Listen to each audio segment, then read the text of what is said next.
আসসালামু আলাইকুম। বর্তমানে আইন, আদালত, র্যাব, কোর্ট কাছারি কিছুই নেই। এগুলো আমাদের বেদনার কারণ। এগুলোর কাছে গেলে নিজের বাবাও যদি মারা যায় তাহলে আসামিদের ছেড়ে দেওয়া হয়, ম্যাজিস্ট্রেট জুতা খায়।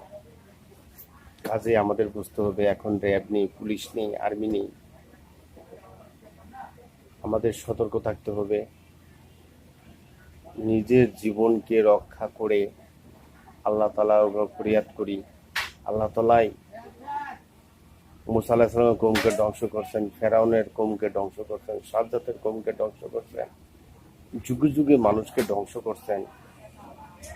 তাহলে আল্লাহ রাসূলের দোয়া যদিও করে থাকেন, তারপর আল্লাহ রাসূলের কাছে